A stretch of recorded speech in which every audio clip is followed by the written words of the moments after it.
I, 28 male, never thought I'd be the guy posting his drama on the internet. But here we are. My now ex-girlfriend, let's call her Sarah, was a complete opposite. She was an aspiring lifestyle influencer. She didn't have a huge following, maybe 4,000 people, but she lived her life like she was keeping up with the Kardashians. We've been dating for 8 months. The disaster started when I finally took her to meet my parents. My folks are great people, but they aren't flashy. My dad drove the same pickup truck for 20 years until the engine gave out, and my mom still clips coupons even though their retirement portfolio is rock solid. They live in a modest ranch house on a few acres about 2 hours from the city. They practice what you'd call stealth wealth. They have money, but they value security over showing off. I tried to prep Sarah for this. I told her, they're simple people, they don't care about brands or status. She just checked her makeup in the visor and said, "Don't worry, I can do rustic chic." From the second we walked in, the vibe was off. Sarah scanned their living room like a real estate appraiser looking for faults. I saw her eyes judge the worn recliner and the laminate countertops. She was polite, but in that fake, overly enunciated way people use when they think they're talking to someone less intelligent.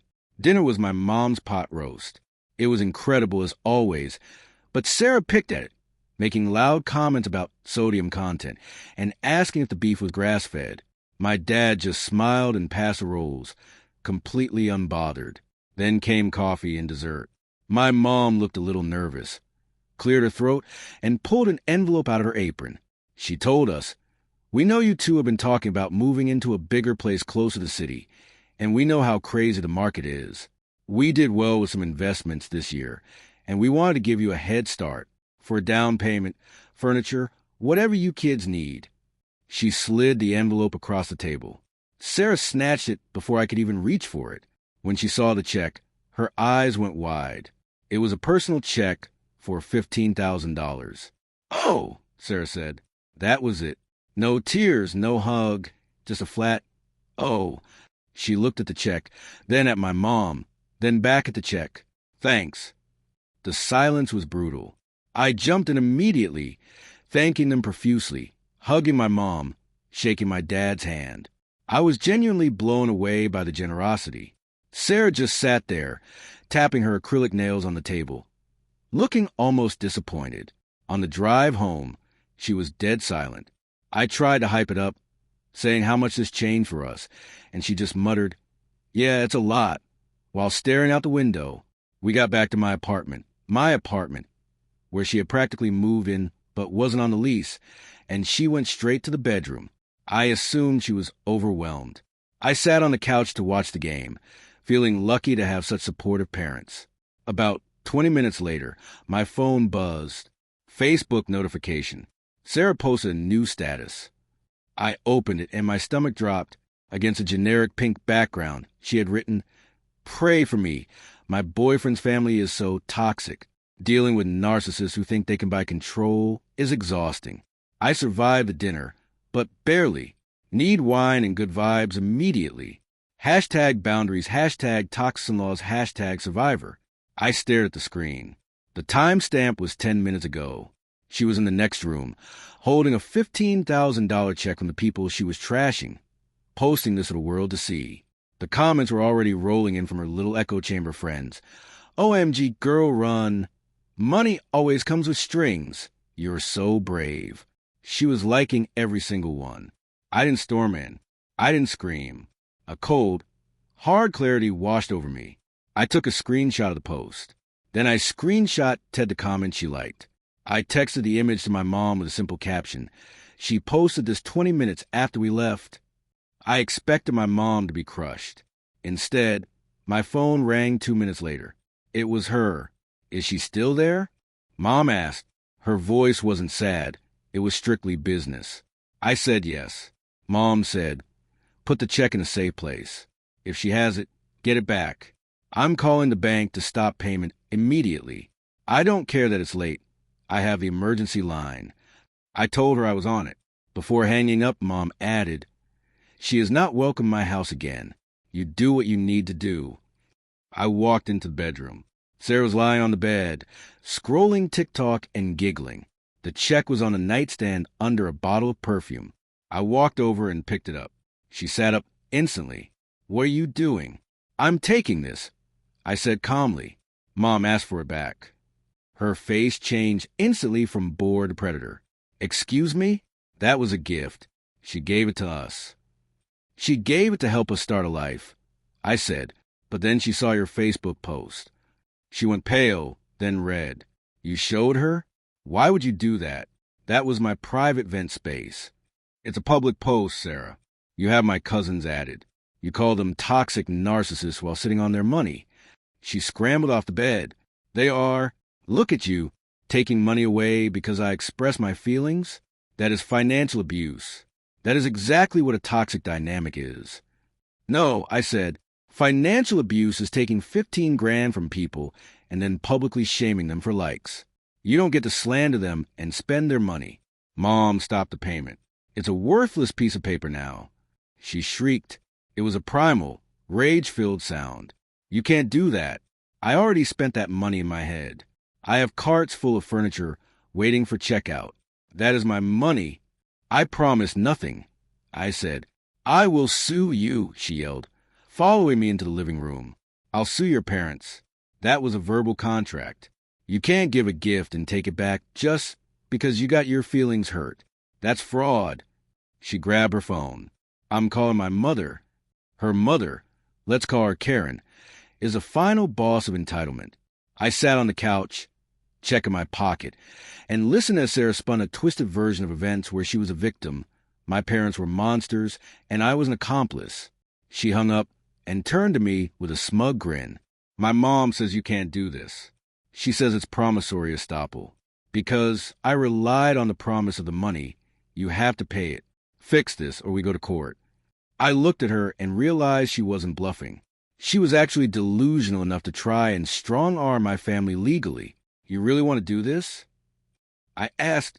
"Fix it," she hissed, "or I ruin you. I'll tell everyone what you really are." I went to the guest room and locked the door. I didn't sleep. I spent the night researching and planning.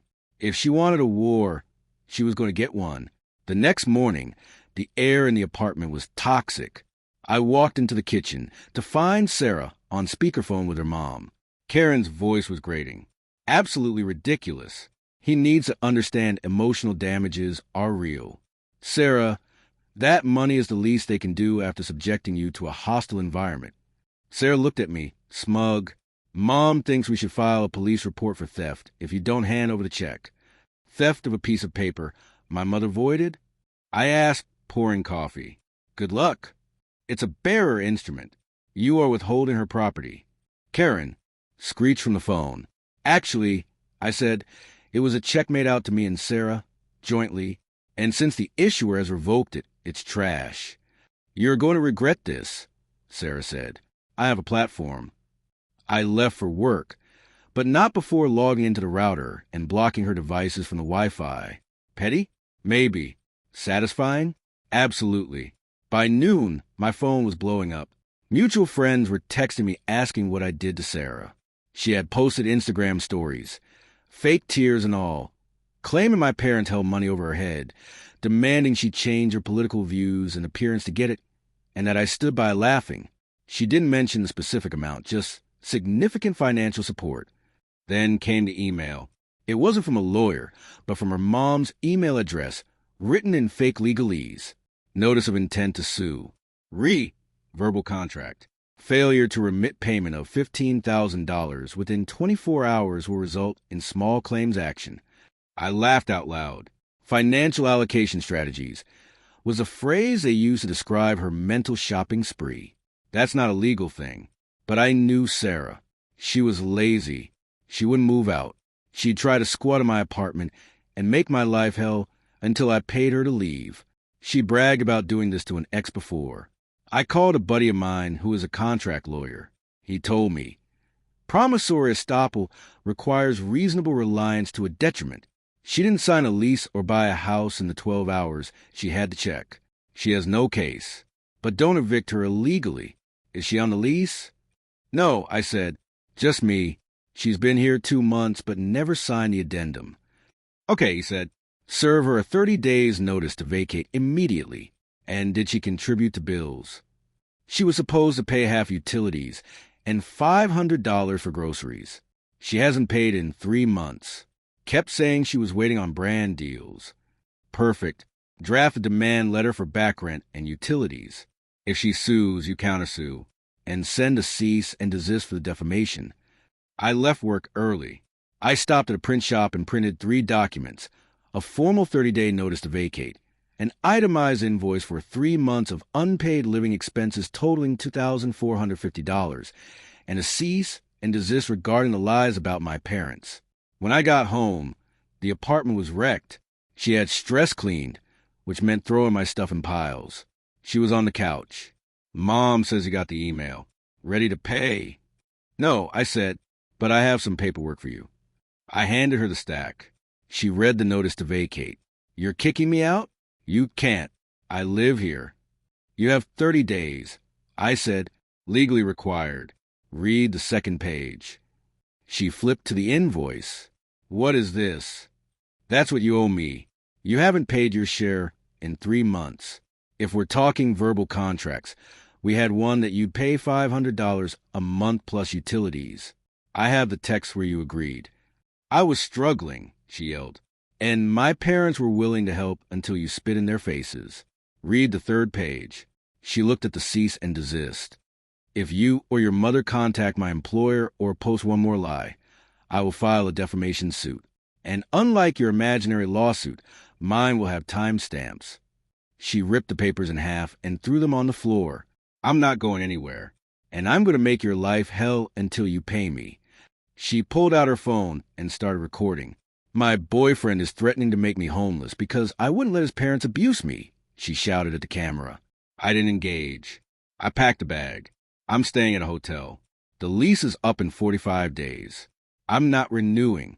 You have 30 days to leave or the landlord evicts you. I checked into a hotel. My phone was a war zone of hate from her followers. Abuser, narcissist. It was time to end this. I opened Facebook and composed a public post. Title: The Truth About the Toxic Dinner. Asterisk, my parents invited my girlfriend to dinner. They were kind. Asterisk, my mother gave us a check for $15,000 to help us start our life. Attached, photo of the check. Asterisk, 20 minutes later, my girlfriend posted this. Attached, screenshot of her toxic, post with timestamp. Asterisk, my mother saw the post and stopped payment. Asterisk, my girlfriend is now demanding the money as compensation for the trauma of receiving a $15,000 gift. I am not kicking her out on the street. I gave her the legal 30-day notice. I am also asking for the 3 months of rent she agreed to pay, but never did. Decide for yourself who is toxic. I tag her. I tagged her mother. I made it public. Then I emailed the local boutiques and coffee shops she worked with as an influencer, attaching the same screenshots as a heads-up regarding pending defamation litigation. The internet turned fast.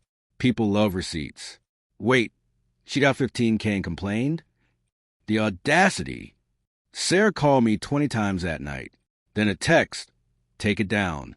I replied, did you take down your lies? No, this stays up. The local brands dropped her within 48 hours. Small businesses hate drama. Her career evaporated, but she didn't stop. Her mother actually filed a lawsuit. Small claims. She sued me for the max allowed in our state, $10,000, for breach of promise.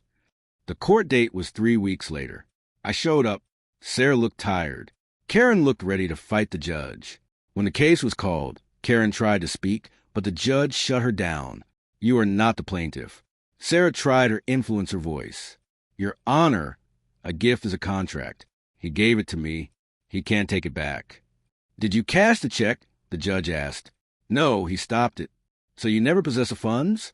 And why did he stop it? I handed the judge the screenshot. He adjusted his glasses, read it, looked at the check amount, and looked at Sarah. You posted this regarding the people who gave you $15,000? It was my truth. Sarah said, it was ungrateful. The judge said, in this state, A gift is not a completed transfer until the funds are received. The donor can revoke. Case dismissed. Karen stood up screaming about justice. The judge threatened to hold her in contempt. Then I said, "Your Honor, I have a counterclaim for unpaid rent." I presented my spreadsheet and texts. Sarah stammered about paying exposure and household vibes. The judge actually laughed. Judgment for the defendant on the counterclaim for $2,450 plus court costs. We walked out. Sarah was crying real tears. Karen was purple. "You're happy?" Sarah spat. "You ruined my life over a Facebook post." "You ruined it yourself," I said. "You wanted the lifestyle, now you have the bill." Sarah moved out 2 days later. She left the place a mess. But she was gone. I'm currently garnishing her wages from her new job as a receptionist at a car dealership to pay off that judgment. It's a slow trickle, but every check I get from the court feels like a trophy. I went to dinner at my parents' house last week. Same pot roast. "I'm sorry I brought that chaos here," I told them. My mom poured coffee. "Son, that $15,000 was the best investment we never made. It cost us nothing, but it showed us exactly who she was. Consider it a stress test. It failed. I'm single now, rebuilding my savings, dating a nurse who insists on splitting the bill and doesn't have Instagram. The voided check is in my drawer with lesson learned written on it.